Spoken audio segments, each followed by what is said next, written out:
काषाय वस्त्रं करदण्डधारिणं कमण्डलू पद्मकरेण शङ्खं चक्रं गदाभूषितो भूषणाढ्यं श्रीपादराजं शरणं प्रपद्ये।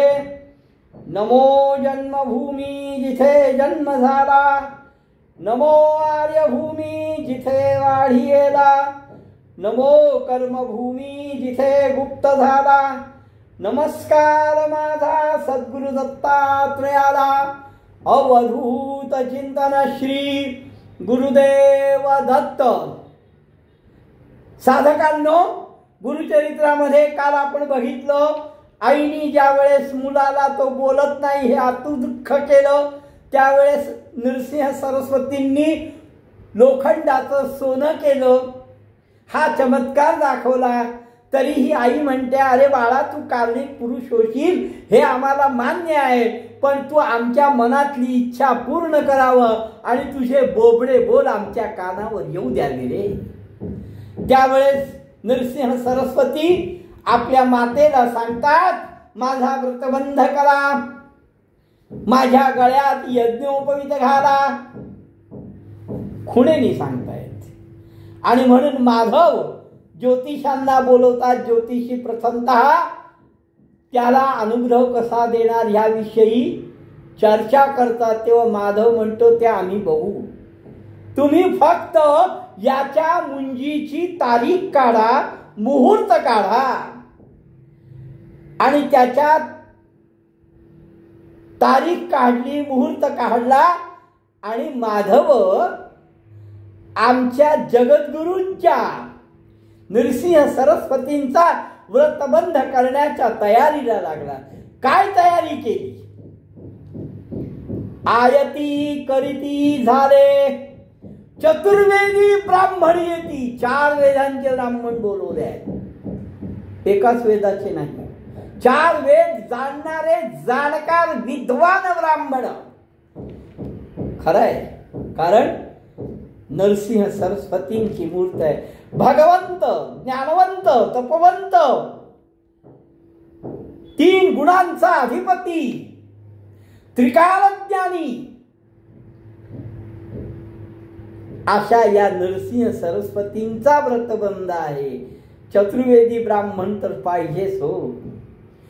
चतुर्वेदी ब्राह्मण येती आपापल्या शाखेत। आता ब्राह्मणांमध्ये अनेक शाखा आहेत, ऋग्वेद, यजुर्वेद, सामवेद, त्याच्यामध्ये कण्व शाखा आहे, शुक्ल यजुर्वेदी आहे, कृष्ण यजुर्वेदी आहे, बऱ्याच शाखा आहेत प्रत्येक वेदामध्ये। ते प्रत्येक जण आपल्या शाखेप्रमाणे वेदाचं पठण करतायत। बरं, हे झाले ब्राह्मण। बाकी आमचे नातेवाईक पण येत आहेत हो, मामा आलाय, मावशी आली, आत्या आली, काका आले, काकू आले, लांबचे तेही आले। चतुर्वेदी ब्राह्मण येती, शाखा परत वेद पडती, इष्ट, सोयरे, दाईज, गोत्री, स्वगोत्राचे, परगोत्राचे सगळे आलेले आहेत। समस्त आले त्या भोवना। अहो, त्यांनाही माहिती आहे की हा मुलगा जरी मुका असला तरी हा विशिष्ट मुलगा आहे, कारण त्यांना फक्त एवढंच माहिती आहे की हा जन्मापासून ओम म्हणतोय, म्हणजे हा साधारण मुलगा नाही आहे। पण आई वडिलांना त्याच्याही पुढे जाऊन माहिती आहे, कारण आई वडिलांनी लहानपणापासून त्याचे चमत्कार बघितले आहेत। लहान म्हणजे 10व्या दिवसापासून, 10व्या दिवसापासूनचे आई वडिलांनी चमत्कार बघितलेले आहेत। बाकीच्यांनी तो ओम म्हणतोय हे नवल बघितलेलं आहे। अहो, नाना प्रकारचे शृंगारित असे मंडप उभे केले गेले। त्या ब्राह्मणाला अत्यानंद झालाय, माझ्या घरात माझ्या मुलाची मुंज आहे। अहो, आमचा नरहरी त्याचा व्रतबंध आहे, तो कार्मिक पुरुष आहे, तो ज्ञानवंत आहे, असं मी नाही, ज्योतिषी सांगतायत। तो त्रिभुवनामध्ये वंद्य होणार आहे असं मी नाही, ज्योतिषी सांगतायत. अहो त्याची मुंज आहे हो. आनंद झालाय. नाना प्रकारचे शृंगारित मंडप उभे केले. काय वर्णन करावं त्याचं. अमाप द्रव्य खर्च करतोय. ब्राह्मणांना वस्त्र देतोय, दान देतोय, गरिबांना दान देतोय, वस्त्र देतोय, दक्षिणा देतोय. लोकही आश्चर्य करतायत. अहो मुख्या मुलाची मुंज एवढ्या थाटामाटात करतोय. हा जर बोलणारा मुलगा असता तर यांनी काय केलं असतं. यालाच म्हणतात हावशे नवशे गवशे.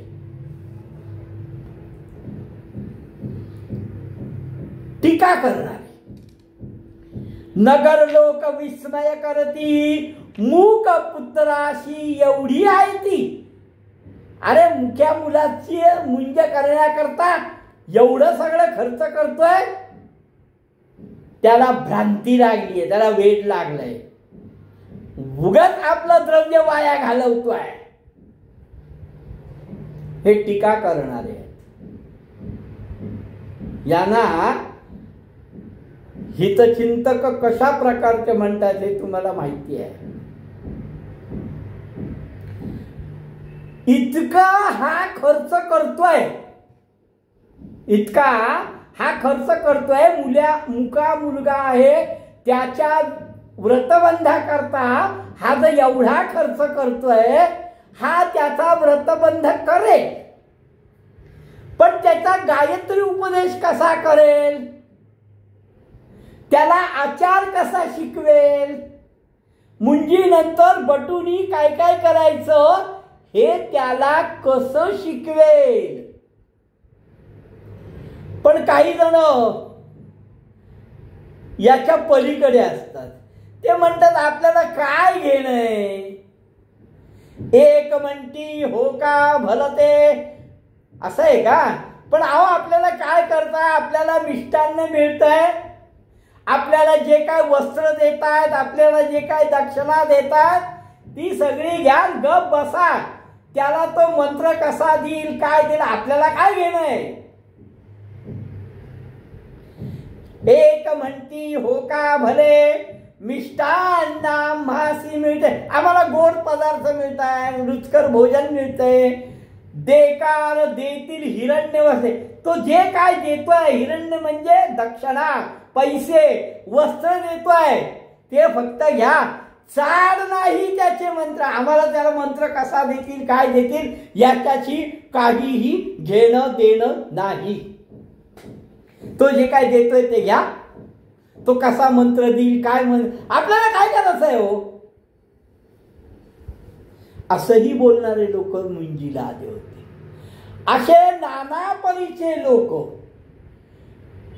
मग मी मगा सांगितल्याप्रमाणे, काल सांगितल्याप्रमाणे मी अनेक प्रवचनात सांगतो, मुंडे मुंडे मती भिन्ना, जितकी डोकी तितके विचार. ऐसे नाना परीचे लोक विचार करते अनेक. असे नाना लोक नाना प्रकारचे विचार करतात.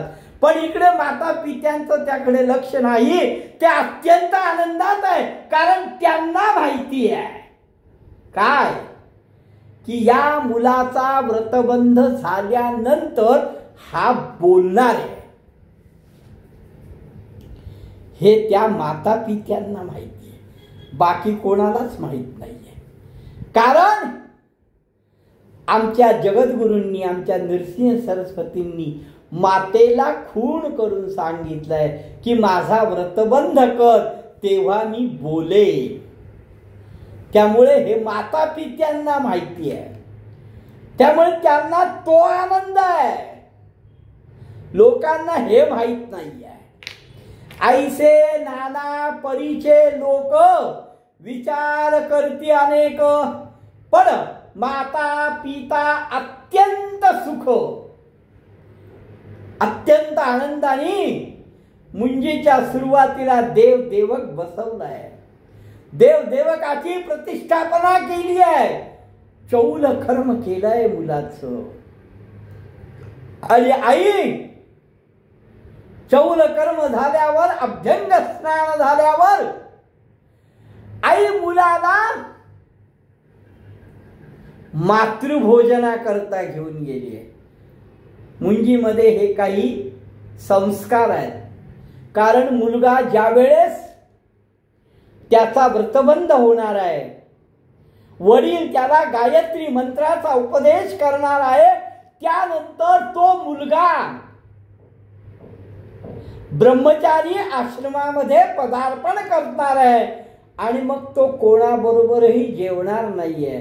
म्हणून आई बरोबरचं लहानपणापासून जे का आई बरोबर जेवत होता ते ब्रह्मचारी आश्रमात पदार्पण करण्याच्या आधीचं शेवटचं आई बरोबरचं भोजन म्हणजे मातृभोजन. चौल कर्म झालं, पुन्हा अभ्यंग स्नान झालं आणि आमचे नृसिंह सरस्वती माते बरोबर मातृभोजनाकरता गेले आहेत. मातृभोजन झाल्यानंतर मंत्रपूर्वक असं यज्ञोपवीत धारण केलं. सगळ्या ब्राह्मणांनी मिळून अग्नीला साक्ष ठेवून आणि बालकाच्या गळ्यामध्ये यज्ञोपवीत घातलं. ब्रह्मचारी आश्रमामध्ये बालकांनी प्रवेश केला.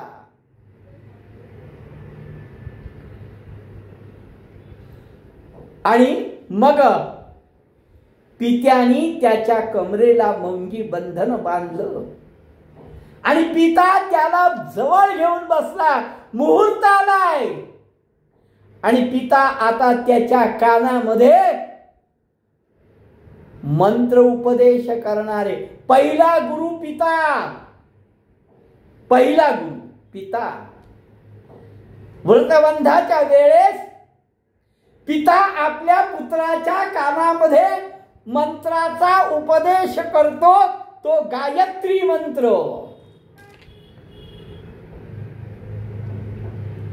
मुहूर्त आला, पित्याच्या जवळ बसला. पित्यानी कानामध्ये गुरुमंत्र सांगायला सुरुवात केली. नृसिंह सरस्वती शांत आहे, चेहऱ्यावरचे भाव प्रसन्न आहेत. आई वडिलांच्या चेहऱ्यावरचे भाव आनंदी आहेत. वडिलांनी कानामध्ये गायत्री मंत्र अनुक्रमानुसार सांगायला सुरुवात केली. ओम भूर्भुवस्वः ओम तत्सवितृवरेण्यं भर्गो देवस्य धीमहि धियो यो नः प्रचोदयात्. पिता सांगताय. नरहरी बालक नरसिंह सरस्वती स्वामी महाराज ऐकतायत. पित्यानी सांगितल्यावर तो गुरुमंत्र मनामध्ये, तो गायत्री मंत्र मनामध्ये त्यांनी उच्चाराला सुरुवात केली. मनामध्ये गायत्री मंत्र म्हणतायत, अजूनही बोललेले नाही. आई वडिलांना सांगितलंय माझा व्रतबंध करा, मी बोलेन. अहो सगळं देवदेवक झालं, चौल झालं, मातृभोजन झालं, यज्ञोपवीत झालं. पित्यानी गायत्री मंत्राचा उपदेश केला, तोही मनामध्ये म्हटला, पण अजून बोलत नाही आहे. गायत्र मंत्र कुमारासी होता. मुलाला गायत्री मंत्र झाल्यानंतर सर्वात नंतर येणार कर्म म्हणजे भिक्षा. कारण आता मुलांनी ब्रह्मचारी आश्रमामध्ये पदार्पण केलाय आणि आता त्याला भिक्षेचं अन्न खायचं. हल्ली नाही राहिलं, पण ब्रह्मचारी आश्रमामध्ये भिक्षेचं अन्न खायचं आहे, माधुकरी मागायची आहे. आणि हल्ली काय एक शोक म्हणा किंवा एक समारंभ म्हणा म्हणून भिक्षावळ काढतात. त्याविषयी न बोललेलं बरं. असो, आई पहिली भिक्षा घेऊन आली. पहिला भिक्षा देण्याचा अधिकार मातेला आहे. तिच्यापासून सुरुवात आहे. पित्याने ब्रह्मचारी आश्रमामध्ये त्याला प्रवेश दिला, त्याला गायत्री मंत्राचा उपदेश केला. आता तू अनुष्ठान कर, भिक्षेचं अन्न सेवन कर. आणि म्हणून त्याला पहिली भिक्षा. गायत्री मंत्र कुमारासी घेऊन आली भिक्षा माता. मातेने वस्त्र आभूषण काय काय भिक्षेमध्ये दिलं. पहिली भिक्षा देवनी करी. मातेने त्याला तिच्या हाताने पहिली भिक्षा दिली आणि ती भिक्षा घेऊन, आता आश्चर्य आहे बघा, पहिली भिक्षा घेऊन करी. स्वतःने नृसिंह सरस्वतींनी पहिली भिक्षा आपल्या हातामध्ये घेतली आणि त्या मातेला, जिने पहिली भिक्षा दिली आहे ती आता आई नाही, नारी. आशीर्वचन देती नारी. तिला आशीर्वाद देणार आहे आता. हा ब्रह्मचारी आहे. ब्रह्मचारी आश्रमामध्ये पदार्पण झालाय. पहिली भिक्षा घेतली आहे आणि भिक्षा घेतल्यानंतर आशीर्वाद द्यायचा आहे आणि तो आईला आशीर्वाद देतोय. आशीर्वादामध्ये तो ऋग्वेद आणि त्या ऋग्वेदातल्या ऋचा म्हणायला सुरुवात करतो. पहिली भिक्षा घेऊन करी, आशीर्वचन देती नारी. बाळ ऋग्वेद म्हणून उच्चारी, आचार धर्म वर्तत असे. बघा हो, आश्चर्य आहे. 7 वर्ष मुलगा बोलला नाही आहे. व्रतबंध म्हणजे मुंज झाली तरी बोलला नाही. मुंजीमध्ये आईने भिक्षा दिल्यानंतर मात्र तो त्या आईला आशीर्वाद देण्याकरता ऋग्वेदातले आचार धर्म तिला सांगतोय. महद आश्चर्य आहे. पहिली भिक्षा येणे परी देती झाली प्रतिकारी. अग्नी मिळे पुरोहितम या मंत्राचा उच्चार केलाय ब्रह्मचार्यांनी आणि त्याचं वर्णन करतोय. सगळे लोक बघतायत. आई दुसरी भिक्षा देते. आता दुसरी भिक्षा देती माता. उच्चार केला यजुर्वेद इखेत्वा. अहो, पहिल्या भिक्षेमध्ये ऋग्वेदाचा आचार धर्म सांगितला. अग्निमिळ पुरोहितम या मंत्राचा उच्चार केला आणि दुसरी भिक्षा दिली तर यजुर्वेदाचा उच्चार केला, ईशेत्वा मंत्राचा उच्चार केला. सगळे लोक आश्चर्याने बघायला लागले आहेत. काय होत आहे, काय चाललंय. आणि सगळे जण नतमस्तक झाले. 7 वर्षाचा मुलगा आहे. इतके दिवस मुका होता आणि अचानक हा 2 वेदांवर बोलतोय. महद आश्चर्य आहे, महद आश्चर्य आहे. तिसरी भिक्षा दे. आता तिसरी भिक्षा देते आई. पहिल्या भिक्षेमध्ये ऋग्वेद, दुसऱ्या भिक्षेमध्ये यजुर्वेद आणि तिसऱ्या भिक्षेमध्ये सामवेद म्हणायला लागलाय. सामवेदामध्ये अग्न आया ही गायन करतोय. 3 वेद म्हणतायत. 7 वर्षाचा मुलगा आहे. 7 वर्षापर्यंत बोलला नाहीये, हे लक्षात ठेवा. हे आमचे सद्गुरु नृसिंह सरस्वती त्रिभुवनांचे पालनकार, जगद्वंद्य जगद्गुरु. 3 भिक्षेमध्ये 3 वेद म्हटले आहे. सगळे जमलेले लोक, ब्राह्मण, सगळे सगळे सगळे आश्चर्य करा. आश्चर्यासारखीच घटना आहे ही. आणि अतिशय अत्यानंद झालाय. कोणाला? आई वडिलांना. बघा बघा बघा, माझ्या मुलाला तुम्ही मुके म्हणत होतात, मी हे मुंज केली, एवढा खर्च केला, याला नाव ठेवत होतात. पण बघा बघा, हा माझा मुलगा नाही, हा आमचा कुलदैवत आहे, हा आमचा कुलदीपक आहे, हा जगद्वंद्य आहे. बघा कसे 3 वेद म्हणतोय. आई वडिलांना अत्यानंद झाला. मुके बोले वेदचारी. हा मुका आहे पण 4 वेद बोलतोय.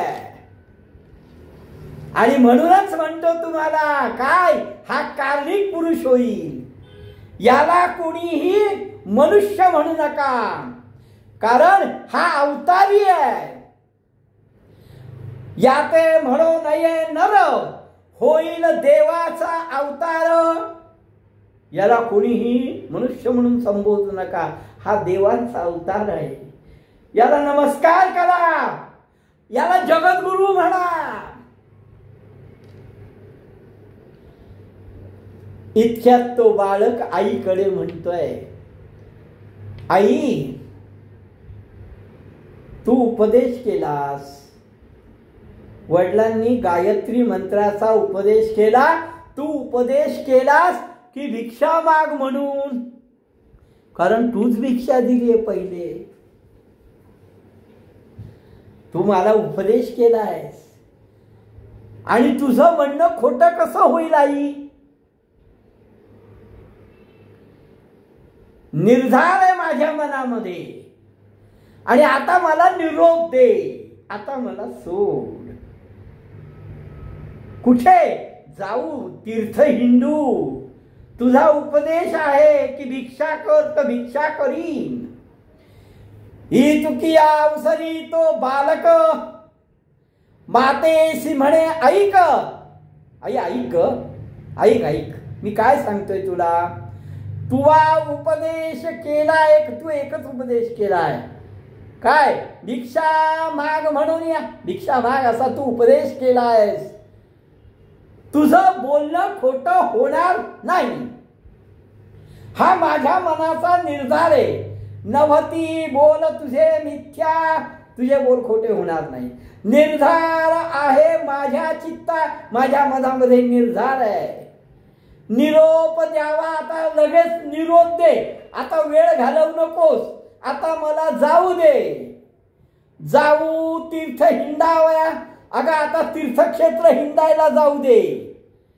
आम्हा आचार ब्रह्मचारी, ब्रह्मचारी आहोत आम्ही.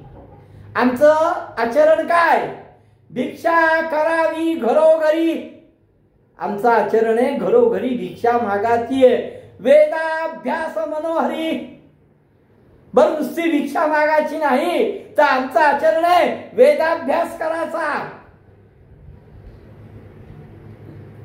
ऐको आणि पुत्राचे वचन. आता हे मुलगा हे बोलल्यानंतर मात्र आईला प्रचंड दुःख झालं. होणार, स्वाभाविक आहे. 7 वर्ष हा मुलगा माझ्या बरोबर होता, 7 वर्ष हा मुका होता, याला मी सांभाळला. माझी इच्छा होती यांनी बोलावं, आणि आता हा बोलायला लागला तर हा निघून चालला. स्वाभाविक आहे, आईला दुःख हे होणार. ऐको पुत्राचे वचन, दुःखे दाटली अतिघन. अतिशय दुःख झालं, डोळ्यातनं अश्रू व्हायला लागलेत आणि चक्कर येऊन पडली आहे. अंबेला अतिशय दुःख झालं, डोळ्यातनं अश्रू झाला सुरू झाल्या. अरे हा काय बोलतोय? हा दिवस बघण्याकरता आम्ही मुंज केली का? तू आम्हाला सोडून जाणार याकरता मुंज केली का?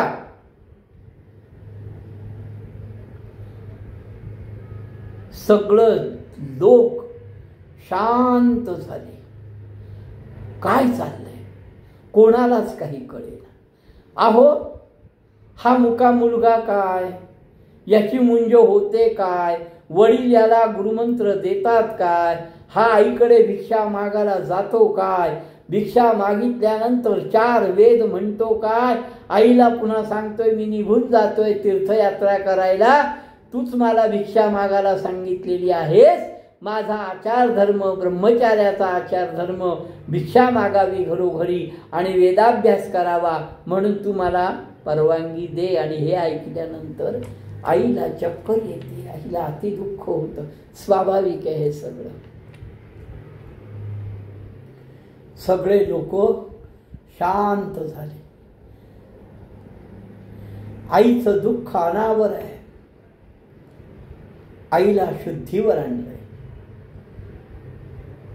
शुद्धीवर आल्यावर पुन्हा तिला दुःख झालं आणि ती म्हणते अरे तू माझा रक्षक आहेस, तू मला सांभाळशील अशी प्रचंड इच्छा मनामध्ये होती. आम्हाला मुलबाळ नाही रे. परिस्थिती गंभीर आहे बघा. खरोखर त्या वेळची त्या मातेची त्या पित्याची स्थिती काय असेल याची कल्पनाच करवणार नाही. खरंच नाही कल्पना करवणार. तू आमचं रक्षण करशील अशी इच्छा होती रे. मनामध्ये खूप काही साठवलेलं होतं. तुला मुका म्हणत होते रे. आम्हाला आता तू मुका राहिलास तरी चालेल, पण तू जाऊ नको.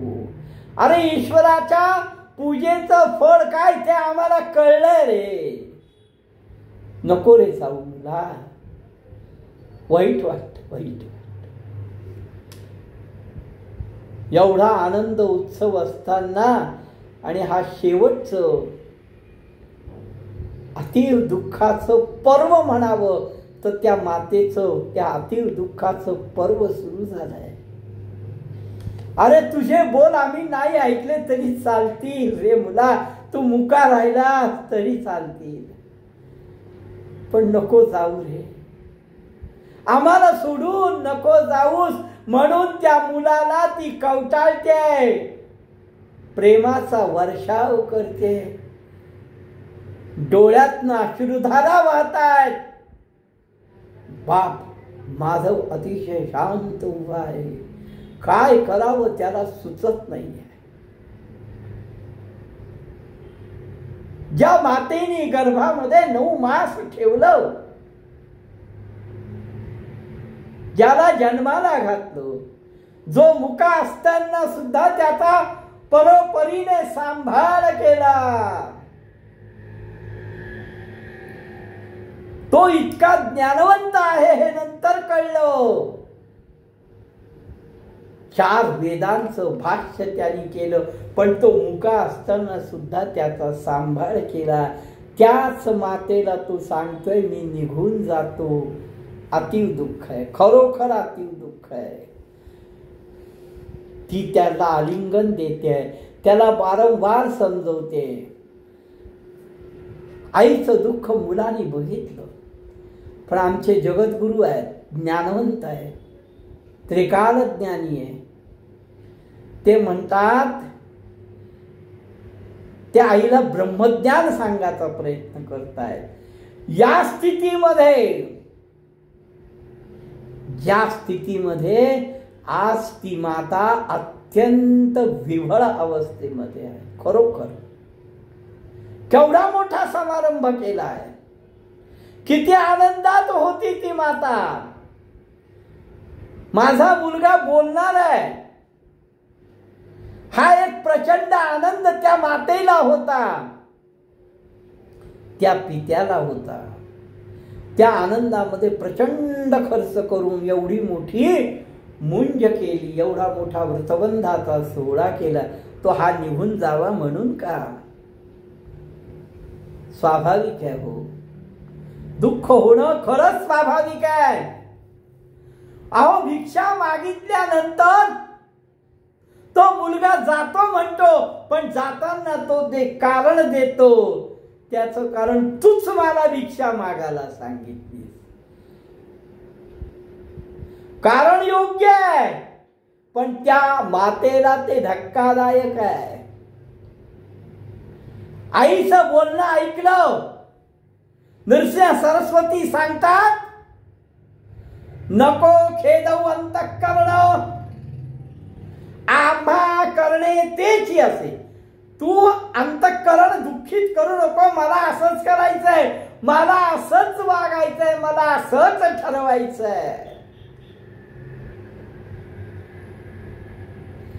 मग ते ब्रह्मज्ञान काय काय सांगतात, त्याच्यावर आई काय काय बोलते, आणि खरंच सद्गुरू जातात का?